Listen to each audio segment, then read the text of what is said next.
goal for 2026 is to read 4 books a month. This month I read 7 books. Here are the 5 that I would recommend to you. Number 3, The Making of Biblical Womanhood, How the Subjugation of Women Became Gospel Truth by Beth Allison Barr. General summary. This book talks about complementarianism, which is a very popular belief in the Christian church that frames it like men and women are equal, but actually when you look at it, no, the freaks they're not, because women were designed to complement men. And so men have to be the leadership and the head of the household, and women have to be subservient and submissive. That whole, if you've been a part of the church, you've experienced complementarianism at some point. So this book talks about how that is absolutely not biblical at all and is not in line with the dreams and designs of God for humanity, even a little bit.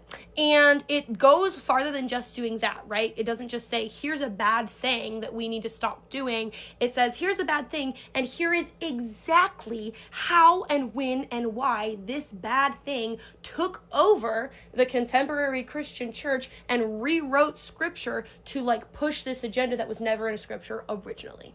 It's not just boo, complementarianism is bad. It's also boo, complementarianism is bad, and here is how it got so bad, and we need to undo all of that. What I like personally about this book is the specific angles of arguments that she was making. So as somebody who reads a lot of biblical based argumentative things, I read a lot of essays that argue biblical points. I read a lot of books that are arguing to make biblical points. I am around the world of biblical scholarship, and I consume a lot of scholarship that is making a biblical argument. So for me, if you are going to make a biblical argument, that can't be the only thing you're doing, right? Anybody who's trying to argue something from the Bible has Bible verses to support them. Otherwise, they couldn't make that argument from the Bible. So in my mind, to be really special and to be really valid, in addition to a rock solid biblical argument, you should also have a theological argument and a spiritual argument or an emotional argument or a cultural argument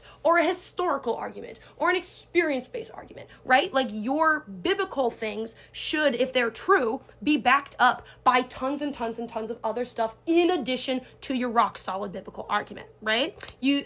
Just the more you have, the better it is. This book, in addition to making a rock-solid biblical argument that's very, very difficult to refute, it has really strong arguments coming from history and culture and logic as well. And for me, gold star. Love to see that.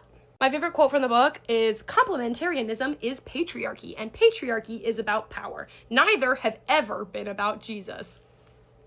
Period. Period, queen. You might not even need to read the book, because that's the whole essence. In terms of difficulty to read, I would give it a 3 out of 10. I read it in one sitting. The reason I was able to do 7 books this month is I somehow picked really easy books to read. I'm worried that that's not going to continue to happen as I go through the year, but highly, highly, highly, highly, highly recommend this baddie right here. She is phenomenal.